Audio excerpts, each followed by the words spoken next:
ഈശോ മിശിഹായിക്ക് സ്തുതിയായിരിക്കട്ടെ. ഇന്നലെ എൻ്റെ വീടിനടുത്തുനിന്ന് കുറേ ദൂരെയുള്ള ഒരു ദേവാലയത്തിൽ ദൈവവചനം പ്രസംഗിക്കാൻ എന്നെ വിളിച്ചു. ഞാൻ അവിടെ ചെന്നപ്പോൾ ധാരാളം ആൾക്കാർ ഒത്തിരി സങ്കടത്തോടെ അവരുടെ ജീവിത ദുഃഖങ്ങൾ എൻ്റെ അടുക്കൽ പങ്കുവച്ചു. മക്കളെക്കുറിച്ചുള്ള വലിയ വേദന ചിലർ പങ്കുവച്ചു.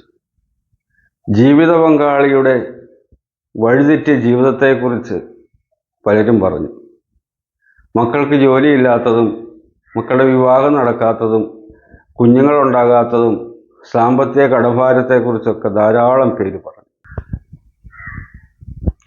ഒരുപാട് പേര് ഈ പ്രാർത്ഥനാ കൂട്ടായ്മയിലേക്ക് വളരെ ദൂരെ നിന്ന് എത്തിയവരാണ്.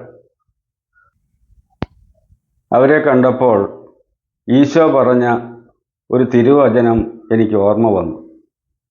ഈശോ പറഞ്ഞു, എനിക്ക് ഈ ജനക്കൂട്ടത്തോട് അനുകമ്പ തോന്നുന്നു. ഇവർ 3 ദിവസമായി എന്നോട് കൂടെയാണ്. അവർക്ക് ഭക്ഷിക്കാനൊന്നുമില്ല. ഇവരെ വെറും കൈയോടെ പറഞ്ഞയച്ചാൽ വഴിയിൽ തളർന്നു വീണു പോയേക്കും. അതേ പ്രിയപ്പെട്ടവരെ, വേദനിക്കുന്നവരെ കാണുമ്പോൾ, ദുഃഖിക്കുന്നവരെ കാണുമ്പോൾ നമ്മുടെ കർത്താവിന് അവരോട് അനുകമ്പ തോന്നുന്നു. എൻ്റെയും നിങ്ങളുടെയും വേദന കാണുമ്പോൾ, കഷ്ടപ്പാട് കാണുമ്പോൾ, ദൂരെ നിന്ന് അലഞ്ഞു തിരിഞ്ഞ് ആരെന്നെ സഹായിക്കും, ആർക്കെന്നെ സഹായിക്കാൻ പറ്റുമെന്നുള്ള ആശയോടെ കടന്നു വരുന്ന ഓരോ മകനെയും മകളെയും കാണുമ്പോൾ കർത്താവിന് അവരോട് അനുകമ്പ തോന്നുന്നു. അവിടുന്ന് പറഞ്ഞു, ചിലർ ദൂരെ നിന്ന് വന്നവരാണ്. അവരെ വെറും കൈയോടെ പറഞ്ഞയച്ചാൽ ഒരു പക്ഷേ അവർ വഴിയിൽ തളർന്നു വീണ് പോയേക്കാം. അതേ പ്രിയപ്പെട്ടവരെ, നമ്മുടെ കർത്താവ് നമ്മളെ ആരെയും വെറും കൈയോടെ പറഞ്ഞയക്കത്തില്ല.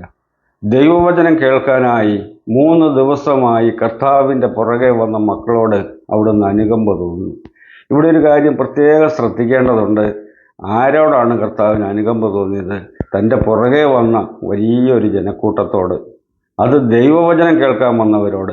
അതെ, ഞാനും നിങ്ങളും കർത്താവിൻ്റെ പുറകെ അവിടുത്തെ വാക്കുകൾക്ക് വേണ്ടി, അവിടുത്തെ വചനത്തിനു വേണ്ടി ദാഹത്തോടെ അവിടുത്തെ പുറകെ ചെന്നാൽ അവിടുന്ന് നമ്മളോട് അനുകമ്പ തോന്നും. വെറും കൈയോടെ അവിടുന്ന് പറഞ്ഞയക്കത്തില്ല. വഴിയിൽ തളർന്നു വീണു പോകാൻ കർത്താവ് സമ്മതിക്കത്തില്ല. പ്രിയപ്പെട്ടവരെ, നമുക്കൊരു നിമിഷം പ്രാർത്ഥിക്കാം.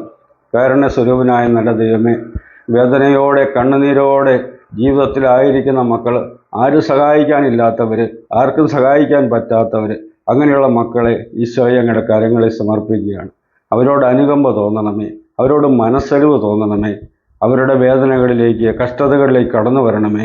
ജീവിതഭാരം കൊണ്ട് വിഷമിക്കുന്നവർ, മക്കളെക്കുറിച്ച് ഭാരപ്പെടുന്നവർ, കടബാധ്യത കൊണ്ട് വിഷമിക്കുന്നവർ, കുഞ്ഞുങ്ങളില്ലാത്തവർ, ജോലിയില്ലാത്തവർ, വിവാഹം നടക്കാത്തവർ, ജീവിത പങ്കാളിയുടെ വഴിതെറ്റി ജീവിതം കൊണ്ട്, മദ്യപാനത്തിൻ്റെ ആസക്തി കൊണ്ടൊക്കെ നശിക്കുന്ന കുടുംബങ്ങൾ, അങ്ങനെയുള്ള വ്യക്തികൾ, അവരെയൊക്കെ അങ്ങയുടെ കരങ്ങളിലേക്ക് ചേർത്ത് വയ്ക്കുകയാണ്. ഈശോയെ, അങ്ങയുടെ മാറിൽ ചേർത്ത് അവരെ പുണർന്ന് അവിടെ ആശ്വസിപ്പിക്കണമേ. അവരുടെ വേദനകളിലേക്ക് കടന്നു വരണമേ എന്ന് പ്രാർത്ഥിക്കുന്നു. യേശുവിൻ്റെ നാമത്തിൽ ഞങ്ങളുടെ പ്രാർത്ഥന കേൾക്കണമേ. ആമേൻ. പ്രിയപ്പെട്ടവരെ, ഈ വചനങ്ങൾ നിങ്ങൾക്ക് ഇഷ്ടപ്പെട്ടെങ്കിൽ അത് മറ്റുള്ളവർക്കായി കൂടി പങ്കുവെച്ച് കൊടുക്കണമേ. ഈ ചാനൽ സബ്സ്ക്രൈബ് ചെയ്ത് എന്നെ പ്രോത്സാഹിപ്പിക്കുകയും ചെയ്യണമേ എന്ന് നിങ്ങളോട് ഞാൻ അഭ്യർത്ഥിക്കുകയാണ്. കർത്താവ് എല്ലാവരെയും സമൃദ്ധമായി അനുഗ്രഹിക്കട്ടെ. ആമേൻ.